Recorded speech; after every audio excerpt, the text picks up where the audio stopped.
Assalamualaikum warahmatullahi wabarakatuh. Innal hamdalillah nahmaduhu wa nasta'inuhu wa nastaghfiruh wa na'udzu billahi min shururi anfusina wa min sayyiati a'malina. May yahdihillahu fala mudilla lahu wa may yudlil fala hadiya lahu. Ashhadu an la ilaha illallah wahdahu la syarika lahu wa ashhadu anna Muhammadan abduhu wa rasuluhu la nabiyya ba'dah. Allahumma salli wa sallim ala nabiyyina Muhammad wa ala alihi wa sahbihi ajma'in, amma ba'd. Faqad qala Allah ta'ala fi kitabihil karim, a'udzu billahi as-sami'il 'alim minasy syaithanir rajim.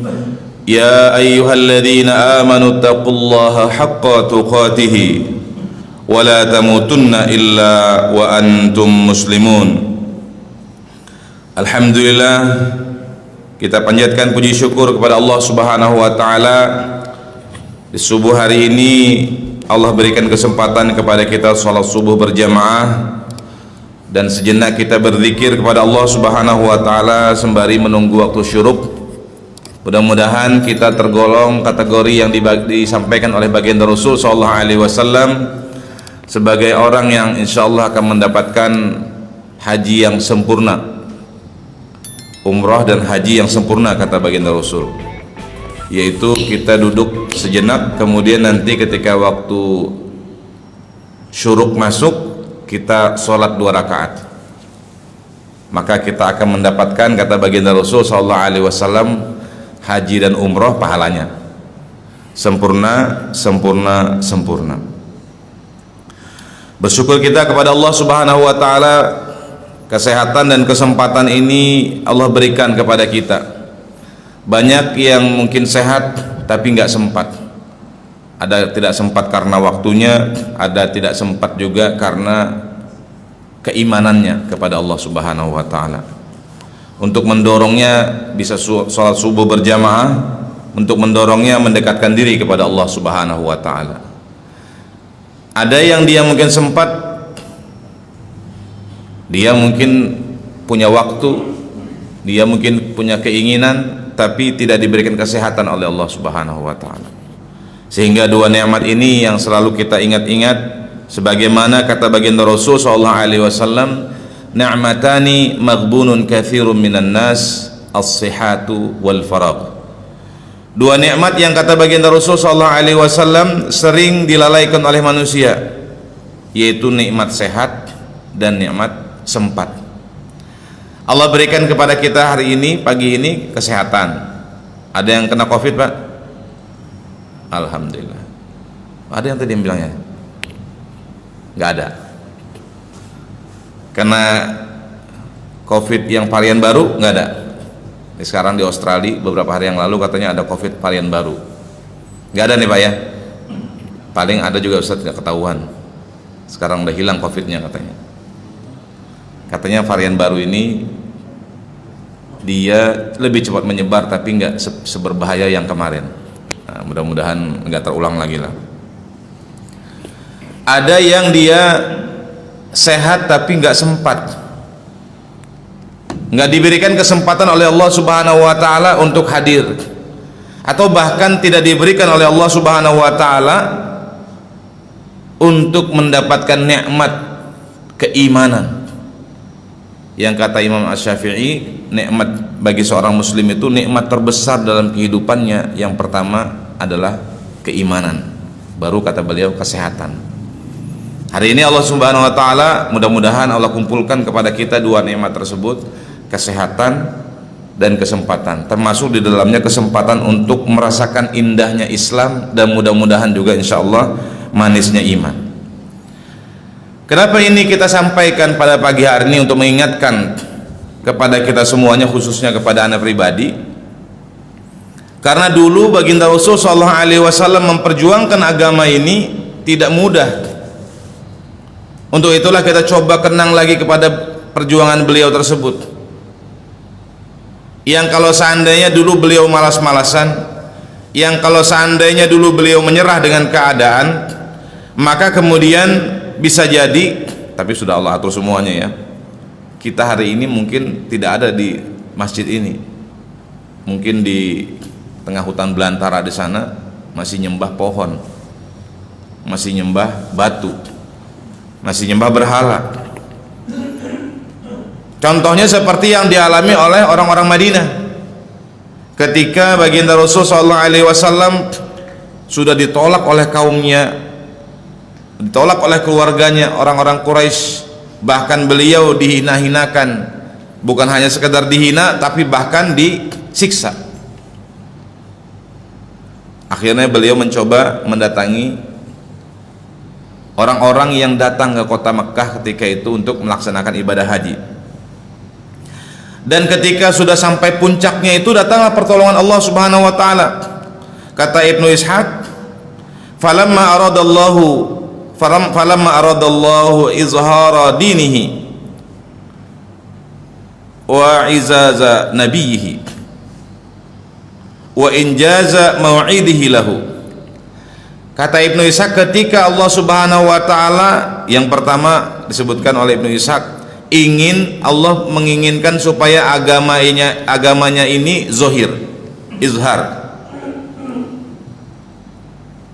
menang. Yang kedua, Allah Subhanahu wa taala ingin memuliakan nabinya. Kemarin kan dihinakan, beliau lagi sholat, masih ingat mungkin berapa waktu yang lalu kita bahas bagaimana baginda Rasul SAW dihinakan. Beliau lagi ruku, lagi sholat itu, kemudian ditaruhin kotoran binatang, perut unta di dalam di atas kepala, di punggung beliau, sampai kotor. Fatimah menangis membersihkan rambut ayahnya, sampai luka dibersihkan oleh Fatimah radhiyallahu anha, nangis. Dihinakan beliau, tapi ada saatnya ketika beliau dihinakan orang, kemudian Allah angkat kemuliaan beliau, wa izaza nabihi wa injaza mau'idulahu, dan Allah kemudian ingin tunaikan janji Allah kepada baginda Rasul sallallahu alaihi wasallam, liyuzhirahu 'ala dini kullihi, untuk Allah zahirkan agama kepada semua agama yang ada pada saat itu, dan bahkan sampai kapanpun. Maka kemudian ketika baginda Rasul sallallahu alaihi wasallam keluar, beliau mendatangi kaum yang datang ketika ibadah haji. Ketika itu laqiyahu fihi nafaru minal ansar, ketemulah beliau dengan sekelompok beberapa orang dari orang-orang Ansor. Beliau tawarkan, beliau datang sendiri, fa'arada nafsahu ala qabailil Arab, jadi nggak pakai disposisi istilahnya Pak, beliau turun langsung. Ibaratnya kalau bocornya besar, direktur PDAM langsung turun langsung Pak ke lapangan. Kalau bocornya cuman di rumah tangga aja, itu cukup yang bagian distribusi aja. Ini kalau PDAM maksudnya Pak. Saking pentingnya itu, harus beliau sendiri yang datang mendatangi orang-orang yang datang haji ketika itu. Maka kemudian fa bainama huwa 'indal aqabah laqiya rahtan minal khajras aradallahu bihim khaira.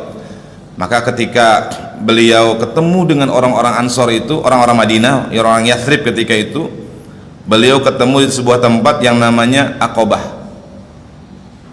Di situ Allah pertemukan beliau dengan orang-orang Khazraj. Jadi di Madinah ada dua suku besar, ada suku Aus, bukan Haus ya Pak, nanti insya Allah sebentar kasih snack sama panitia biasanya. Yang kedua Khazraj, yang ternyata beliau ini para sahabat Nabi ini, calon sahabat Nabi ini adalah orang-orang yang aradallahu bihi khaira, Allah inginkan kebaikan atas mereka. Kata salah satu di antara mereka dari Asyah, dari dari orang-orang Ansor ini, ketika mereka bertemu dengan Rasulullah SAW, beliau tanya, siapa kalian? Man antum? Padahal mungkin bisa jadi Rasulullah SAW udah tahu duluan. Kata beliau, nafaru minal Khazraj, kami dari orang-orang Khazraj, suku Khazraj, dua suku besar itu. Tanya beliau, amin mawali Yahud? Qalu na'am. Kalian ini punya perjanjian kah dengan orang Yahudi? Berarti kan beliau ini memang sudah tahu mungkin duluan backgroundnya. Kalau kita sekarang ini gampang Pak nyari, kalau mau ketemu sama orang tinggal cek di Google, ada nggak nama orang ini, backgroundnya apa. Kalau nggak ada di Google, cari di Get Contact. Nah, ada aplikasi itu. Oh, saya jadi iklan jadinya ini, tapi nggak apa-apa ya Pak, bisa minta nomornya Pak. Di situ ada namanya Pak, bisa sampai 200 nama orang-orang yang pernah mencatat nomor kita itu, dicatatnya di HP apa namanya. Kalau saya itu Saiful Rahman PDAM, Saiful Rahman staf ahli bupati, oh saya bilang zaman dulu nih. Saiful Rahman TNC, oh zaman saya dulu nih. Ustadz Saiful Rahman, oh ini mungkin pengajian, macam-macam tuh Pak. Alhamdulillah saya cek di situ nggak ada yang manggil papa Pak, karena di rumah saya biasanya manggilnya Abi biasanya. Wah alhamdulillah aman saya bilang. Tapi bapak jangan ngerjain saya, nanti dicatat nomor saya kemudian papa katanya. Oh rupanya ada yang manggil papa, ada yang manggil Abi. Wah ini bahaya, nanti ketahuan kita. Jadi bisa tahu background dari orang yang kita mau ketemuin itu. Itu biasanya kalau orang-orang penting Pak mau ketemuan itu cari dulu informasinya apa. Jadi bisa menghadapi dengan cara yang benar. Apakah kalian memiliki hubungan dengan orang-orang Yahudi? Iya, kata mereka. Maka kemudian fajalasu ma'ahu fada'ahum ilallahi wa 'arada 'alaihimul Islam wa tala 'alaihimul Qur'an. Maka kemudian baginda Rasul sallallahu alaihi wasallam duduk bersama mereka, kemudian mendakwahi mereka kepada agama Allah, wa 'arada 'alaihimul Islam, dan menyampaikan kepada mereka al-Islam, wa tala 'alaihimul Qur'an, kemudian beliau menyampaikan Al-Qur'an. Wa kana mimma sana'allahu bihim fil Islam ay yahuda kanu ma'hum fi biladihim. Jadi mereka ini memang ada background di kampungnya itu orang Yahudi tinggal bersama mereka di negeri mereka. Seperti itulah Allah ingin memperbuat kepada mereka. Wa kanu ahlu kitab wa ilmin. Nah, orang Yahudi nih Pak memang dari zaman dulu terkenal. Di sini dikenalnya ahli kitab, orang yang mendapatkan Alkitab, kemudian wa ilmin, dan memang secara ilmu pengetahuan lebih tinggi. Jadi mereka tahu cara teknologi pertanian yang baik. Makanya ketika setelah perjanjian Hudaybiyah, Rasulullah SAW ngajak untuk pergi ke Mekah, yang akhirnya terjadi perjanjian Hudaybiyah. Orang-orang munafik di Madinah agak malas-malasan Pak. Apa juga didapat di sana. Tapi begitu pulang dari perjanjian Hudaybiyah, ada pengkhianatan Yahudi, beliau kemudian siap mendatangi Khaybar. Laju orang-orang munafik mau ikut sama Rasulullah. Kenapa? Karena mereka tahu Khaybar itu adalah pusat kekayaan. Kenapa? Karena orang-orang Yahudi di Madinah itu pandai sekali bertani. Jadi dia tahu teknik kalau bahasa kita ini teknik pertaniannya lah. Institut Pertanian Madinah mungkin kalau bisa dibuat seperti itu. Mereka lah kalau bisa jadi dosennya, mereka jadi dosennya. Jadi mereka punya ilmu yang luar biasa. Ilmu perang jago. Pokoknya teori-teori itu hebat semua mereka. Mungkin ya sampai sekarang, jangan-jangan ya. Kalau dibandingkan antara semua negara-negara itu, kita harus mengakui bahwa Israel itu negara kecil tapi penduduk yang memiliki gelar S3-nya paling banyak di dunia. Salah satu yang paling banyak. Kalau nggak salah tertinggi malah. Saya lupa angka persisnya, tapi mereka orang-orang yang terpelajar. Jadi Pak, makanya pandai dia Pak. Jadi kalau kita mau menguasai dunia, ya harus dengan ilmu. Kalau orang bilang sekarang, siapa yang ingin menguasai dunia, carilah informasi. Kalau kita dapat informasi, Pak, semua bisa kita kuasai. Sekarang perangnya bukan hanya perang secara fisik, tapi juga perang informasi. Kemarin Indonesia kena data pusat data nasional PDN itu kena hack di Indonesia ini. Saya ketemu dengan teman-teman Telkom, kami juga bingung, Pak, siapa yang mau disalahin, katanya. Si A bilang begini, si B bilang begini. Nah, kan kemarin sudah kita usulin anggarannya, kenapa nggak disetujui? Sekarang marah-marah aja DPR, katanya. Ya macam-macam kalau kita mau cari dalil, tapi dia bilang memang susah, Pak, itu. Dan ada kemungkinan, dia bilang, ini kemungkinan, kita nggak berani mastiin, dia bilang itu bisa jadi ibarat rumah, Pak. Ini rumah dikunci semua kan, ada salah satu pintu itu dibukain dari orang dalam, tapi kita nggak tahu pintu mana nih, karena bisa dicepat namanya. Kalau ini kan, kalau rumah kita ini kan kelihatan, Pak, ada fisiknya. Itu nggak ada fisiknya. Fisiknya ada mungkin servernya, tapi kan bisa nggak ketahuan siapa yang sudah masuk, siapa yang keluar. Nah, ini informasi itu sampai sekarang yang menguasai masih Yahudi. Jadi wajar kalau seandainya mereka seenaknya sekarang. Kalau nggak salah 2 hari yang lalu ya, Benyamin Netanyahu ceramah di depan US Kongres, anggota DPR-nya lah kalau bahasa kita sekarang nih di Indonesia. Apa kata Netanyahu? Ceramah dengan PD-nya dia, Pak, pakai bahasa Inggris, bukan pakai bahasa Ibrani, bukan pakai bahasa Israel. Saya tanya sama komander saya, dia bilang, saya tanya sama panglima saya, sama anak buah saya, berapa jumlah korban civilians, dia bilang, selama penyerangan Gaza ini. Apa jawaban komander saya, komandan saya, dia bilang, panglima saya? Practically none, dia bilang. Secara praktis tidak ada, nol, dia bilang. Saya tuh bingung, dia ini hidup di planet yang mana kira-kira?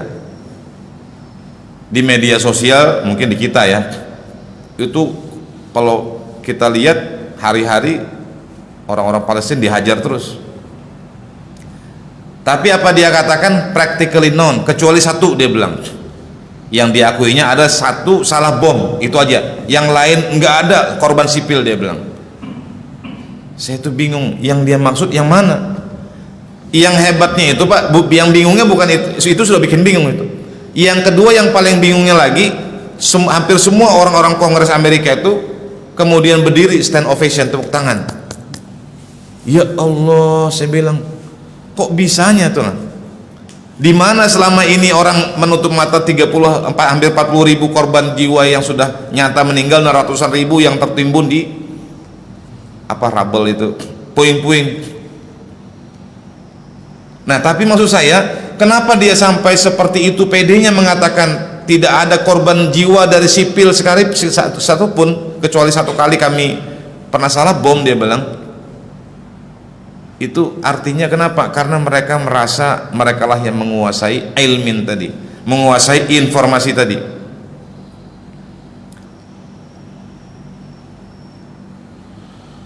Maka kemudian apa yang terjadi kepada mereka itu? Mereka ternyata orang-orang Yahudi di zaman Nabi SAW itu memberikan was-was, menakut-nakuti. Wa kanu qad azzuhum bi biladihim fa kanu idza kana bainahum shay'un qalu lahum inna nabiyyan mab'utsun al-an qad azalla zamanahu nattabi'uhu naqtalukum ma'ahu qatla adin wa iramin. Jadi dia bilang, nanti kalau kalian macam-macam sama kami. Jadi orang Aus dengan hostel itu, Pak, rupanya terpaksa aja mereka bekerja sama dengan orang Yahudi. Kenapa? Karena diwaswasin orang Yahudi, takut-takutin sama orang Yahudi. Hati-hati kalian, hati-hati kalian kalau seandainya kalian memerangi kami, orang-orang Yahudi yang pintar-pintar ini, kata mereka, Kami punya satu lagi senjata andalan, bukan hanya pinter. Nanti sudah ada dalam kitab kami, ada seorang nabi yang akan datang. Nabi ini nabi terakhir. Kalau beliau nanti datang, maka kalau kamu bermasalah dengan kami akan perangi kamu, orang-orang Madinah. Sebagaimana dulu diperanginya ada kaum Ad dan kaum Iram. Ini orang-orang yang sudah kaum yang sudah dimusnahkan oleh Allah Subhanahu wa taala. Artinya kalian tidak akan pernah menang melawan nabi. Jadi diancamnya begitu, Pak.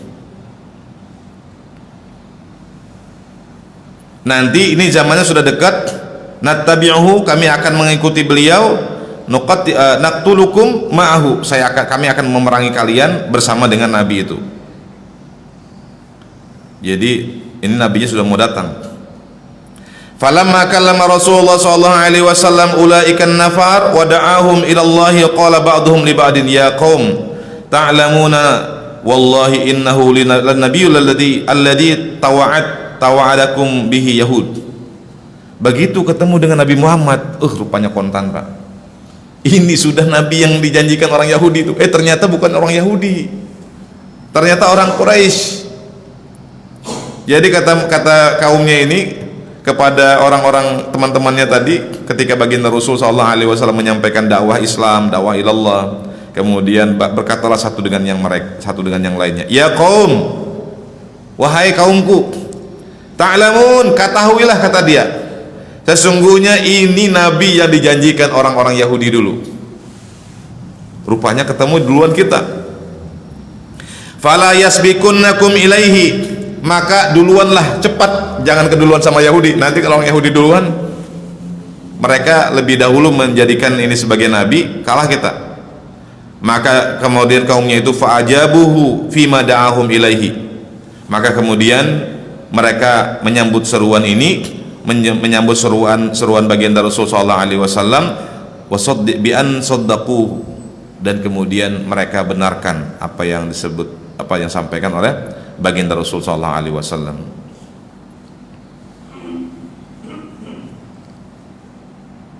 Sehingga kemudian, singkat cerita, baginda Rasul sallallahu alaihi wasallam menyuruh ada sahabat Nabi yang disebut dengan Safirul Islam, duta besar Islam yang pertama, yaitu sahabat Nabi yang nama beliau adalah Mus'ab ibni Umair. Apa yang dilakukan oleh Mus'ab bin Umair? Rasulullah utus bersama orang-orang Madinah yang setelah mereka pulang ke negeri mereka, pulang haji. Ini hajinya ada juga, walaupun beda tata caranya, tidak 100% yang sama dengan seperti sekarang, tapi mereka punya kebiasaan yang sama dengan kita sekarang pada musim haji. Ketika itu diceritakan oleh Ibnu Ishaq dalam riwayat yang lain, anna As'ad ibni Zurarah kharaja bi Mus'ab ibni Umair yuridu bihi dara bani Abdil Ashhal. Rupanya sahabat Nabi Mus'ab bin Umair ini gak tinggal diam di rumah aja di Madinah sana, bukan hanya sekedar berlindung dari kejaran orang Mekah, tapi beliau kemudian mulai mendakwahi. Maka waktu itu bersama dengan As'ad ibni Zurarah keluarlah Mus'ab ibni Umair, yuridu bihi dara bani Abdil Ashhal. Mereka mau mendakwahi ada satu klan, satu keluarga di Madinah yang keluarga besar, yaitu Abdil Ashhal. Wa dara bani Az-Zafar, dan kemudian ke kampungnya Bani Zafar. Wa kana Sa'ad ibni Mu'ad ibnu Khalah As'ad ibni Zurarah fadakhala bihi khaitan min khawaid Bani Zafar. Ketika itu mereka lagi kumpul, ada dua tokoh besar di sana, yaitu ada Sa'ad ibni Zurarah Sa'ad bin Mu'az. Sa'ad bin Mu'az ini adalah sepupu dari As'ad ibni Zurarah. Tadi yang dibawanya Mus'ab tadi ada sahabat Nabi namanya As'ad ibni Zurarah. As'ad ibni Zurarah ini bersepupu dengan Sa'ad bin Mu'az. Sa'ad bin Mu'az itu tokoh besar di Madinah. Nanti insya Allah beliau akan diceritakan syahid beliau karena berperang, dan kemudian lukanya kecil aja tapi darahnya luar biasa banyaknya, kemudian beliau syahid. Yang kata Rasulullah SAW, sapu tangannya saat ini saja, Sa'ad bin Mu'az itu ketika mengambil keputusan terhadap Bani Quraisyah yang merupakan sekutunya dia untuk dihukum mati, itu Rasulullah menyampaikan bahwa sapu tangannya Sa'ad bin Mu'az itu lebih baik daripada dunia dan seisinya. Baru sapu tangannya aja Pak, berarti orangnya sudah klaim di surganya, sudah masuk sudah. Jadi dia sepupu dengan As'ad ibni Zurarah. As'ad ibni Zurarah sudah masuk Islam. Jadi As'ad ibni Zurarah ini kemudian nargetin Sa'ad bin Mu'az. Wajtama ilaihima rajulun mimman aslam wa Sa'ad ibni Mu'az. Jadi waktu itu bersama dengan Sa'ad bin Mu'az ada seorang laki-laki lagi yang sudah Islam, dan Usaid ibni Hudayr. Ada Usaid bin Hudayr, dua orang tokohnya nih Pak, Sa'ad bin Mu'az dengan Usaid bin Hudayr. Yauma idzin sayyidan qaumihima min Bani Abdul Ashhal. Dua orang ini dua-duanya adalah tokoh. Nah, jadi memang kalau saya dulu belajar pendampingan desa Pak, waktu di TNC dulu, kita ketika masuk ke sebuah desa itu ada namanya stakeholder mapping, pemetaan stakeholder, kepala kampung, BPK, kemudian sekretaris kampung, ketua PKK, dan seterusnya kita petakan Pak. Kemudian kita pelajari pola hubungannya. Oh yang ini berkeluarga dengan ini, oh yang ini berteman dengan yang ini, oh yang ini meskipun berkeluarga dia bermusuhan, oh yang ini berkeluarga tapi dia bertemanan. Nah, itu dipetakan Pak. Ternyata itu sudah dilakukan duluan sama Rasulullah SAW. Jadi teori-teori yang saya pelajari, oh ada semua dalam Sirah Nabawiyah. Jadi hebatnya kita belajar sirah ini Pak, hebatnya Sirah Nabawiyah ini kalau kita mau pelajari adalah kita bisa terapkan langsung dalam kehidupan kita. Cuma kalau saya kebetulan ketemunya, begitu ketemu teorinya, ingat dengan sirah, oh ini rupanya dalam Sirah Nabawiyah, subhanallah. Jadi sudah dipetakan oleh Mus'ab bin Umair, ini tokoh, ini dua orang tokoh besar ini. Yauma idzin sayyidan qaumihima min Bani Abdul Ashhal, dua-duanya adalah tokoh di Bani Ashhal ini. Wa kilahuma musyrikun ala dini qaumihi falamma sami'a bihi. Dua-duanya ini adalah orang-orang musyrik dari kaumnya ini, ikut masih agama nenek moyangnya. Qala Sa'ad li Usaid, la abalaka intaliqu ila hadaini rajulaini alladzaini qad ataya daraina liyusaffiha du'afa'ana. Jadi kata Sa'ad kepada temannya ini, sesama tokoh, kepada Usaid bin Hudayr, aku nggak mau urusin orang ini, kau beresin dia. Intaliqu ila hadaini rajulaini, kamu datang kepada dua orang ini. Maksudnya siapa dua orang? Kepada Mus'ab bin Umair, sahabat Rasulullah dari Mekah diutus ke Madinah. Yang kedua adalah As'ad bin Zurarah, sepupunya Sa'ad bin Mu'az tadi. Aku ndak enak, ini sepupuku ini mau macam-macam lagi, kamu beresin. Maka kemudian datanglah Usaid bin Hudayr mendatangi sahabat Nabi Mus'ab bin Umair ini. Ini orang ini mau bikin kacau aja di kampung kita, menjelek-jelekkan kita, membodoh-bodohkan kita.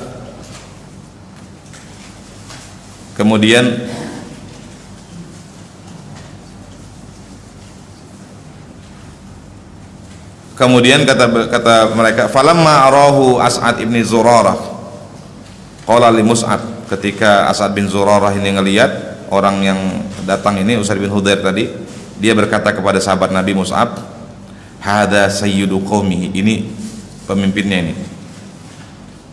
Qad ja'aka, datang kepada engkau, kalau seandainya fa asdiqullahu fihi, Allah berikan hidayah kepada dia, Allah benarkan dia, maka kalau dia mau mengikuti engkau ini luar biasa. Kemudian kata dia, ini kayak mau usir nih kan, duduk dulu, kata Mus'ab bin Umair.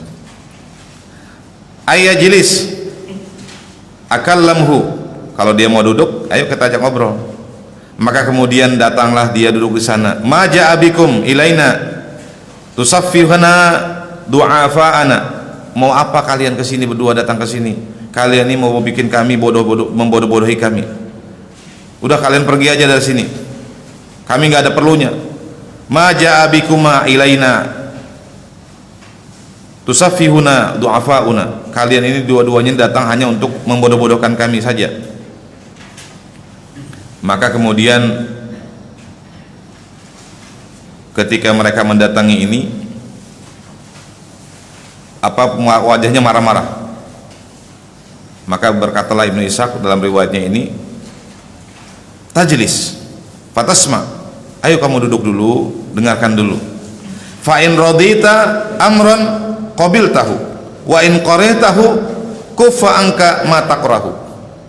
Kalau engkau senang, ayo silakan terima. Tapi kalau engkau enggak senang, enggak mau mendengarkan, ya udah enggak apa-apa juga.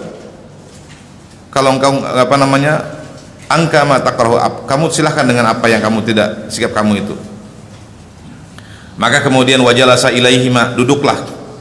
Maka berkatalah Mus'ab menjelaskan tentang Islam, wa qara'a alaihi al-Qur'an, dan kemudian menyampaikan tentang Al-Qur'an. Faqala fima yudhkaru anhuma, maka diingatkanlah tentang disampaikanlah tentang ajaran-ajaran Islam ini. Maka kemudian wallahi la'arafna fi wajhil Islam qabla ay yatakallama fi israqihi wa tasahhulihi thumma qala ma ahsana hada wa ajmala kaifa tasnaun. Jadi begitu sudah disampaikan Islam, Pak, tadinya tuh nggak ada bagus-bagusnya wajahnya, nggak ada enak-enaknya wajahnya Usaid bin Hudhair tadi, tapi begitu disampaikan tadi dakwah Islam tadi, kemudian dia berkata, tidak ada perkataan yang lebih indah aku dengar daripada apa yang kau sampaikan ini. Heran dia, Pak. Kemudian dia tanya, lalu kalau saya masuk agama engkau ini, apa yang harus aku lakukan?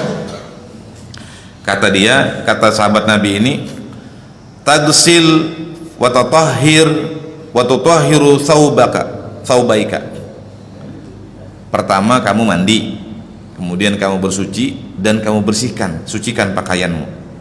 Tsumma tashahhadu syahadatal haqq, kemudian kamu mengucapkan syahadat. Tsumma tusalli, kemudian kamu sholat. Maka dilakukanlah apa yang disuruhkan itu. Begitu dia selesai, kembali mendatangi lagi Sa'ad bin Mu'az. Summa akhadha, kemudian datanglah dia kepada ila Sa'ad wa qaumihi, dan kepada kaumnya. Ketika itu mereka sedang duduk-duduk. Falamma nazara ilaihi Sa'ad ibn Mu'adz muqbilan, ketika dia datang kepada Sa'ad dengan wajahnya mendatangi kepada ini, akhlifu billahi laqad ja'akum Usaid bi ghairi wajhi alladhi dhahaba bihi min indakum. Kata Sa'ad, ini kok Usaid ini datang beda wajahnya dengan wajah yang ketika awalnya tadi, kesannya marah-marah, tapi kok sekarang malah wajahnya berbeda. Rupanya kelihatan, Pak, kalau orang beriman itu mungkin mereka saking hebatnya mereka, feeling mereka itu kelihatan, mungkin kalau bahasa kita itu auranya. Ketika dia datang kepada orang-orang tadi, kepada Sa'ad dan kaumnya tadi, kata Sa'ad, ma fa'alta, gimana hasilnya? Kalamtu rajulain, saya sudah ngobrol sama dua orang tadi. Demi Allah, kata dia, ma ra'aitu bihima ba'san, enggak ada satupun aku lihat keburukan pada dia. Jadi heran ini.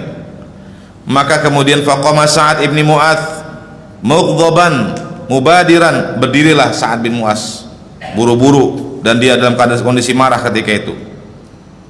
Kemudian dia memarahi kepada sahabat dia, yaitu Usaid bin Hudhair ini. Nah ternyata begitu dia mau marah lagi sama dua orang ini, persis dilakukan lagi sama dua orang ini Pak, hal yang sama dengan apa yang dilakukan kepada Usaid bin Hudhair. Akhirnya alhamdulillah dua-duanya masuk Islam. Jadi ini yang saya sampaikan di awal pertemuan kita tadi, ketika kita duduk di sini, subhanallah, betapa beruntungnya kita, karena tidak semua orang dipilih oleh Allah Subhanahu wa taala. Orang-orang Madinah masih ada yang munafik, tapi di antara mereka banyak untuk memeluk agama Allah Subhanahu wa taala. Dan kita termasuk mudah-mudahan di antara orang-orang yang dipilih oleh Allah Subhanahu wa taala untuk kita mendapatkan hidayah dari Allah Subhanahu wa taala. Mungkin masih ada waktu 1 atau 2 menit ya. Sudah suruk belum? Belum ya? Kalau di masjid yang lain sudah suruk ini. Silakan kalau ada yang ingin ditambahkan atau ditanyakan, kami persilahkan.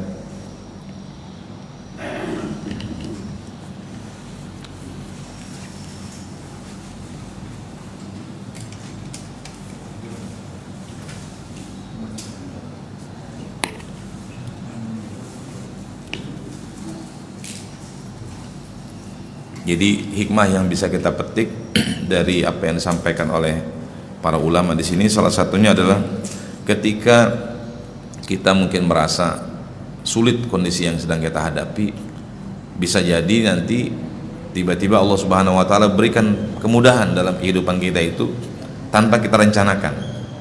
Jadi kita disuruh menjalani saja perjuangan, dan kemudian nanti Allah Subhanahu wa taala yang akan menentukan kapan Allah berikan pertolongan.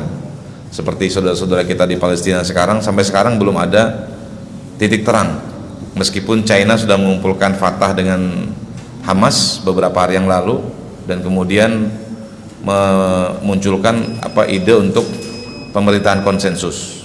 Nah ini mudah-mudahan titik terang juga. Ada saatnya Allah Subhanahu wa taala berikan pertolongan setelah sedemikian berat ujian yang diberikan oleh Allah Subhanahu wa taala. Demikian yang bisa kita bahas pada pagi hari ini, mudah-mudahan bermanfaat bagi kita semuanya di dunia wal akhirah. Mudah-mudahan Allah Subhanahu wa taala karuniakan kepada kita semuanya syafaat baginda Rasul sallallahu alaihi wasallam. Subhanakallahumma bihamdika asyhadu an la ilaha illa anta nastaghfiruka wa natubu ilaik. Mohon maaf atas kekurangannya, wabillahi taufiq wal hidayah. Wassalamualaikum warahmatullahi wabarakatuh.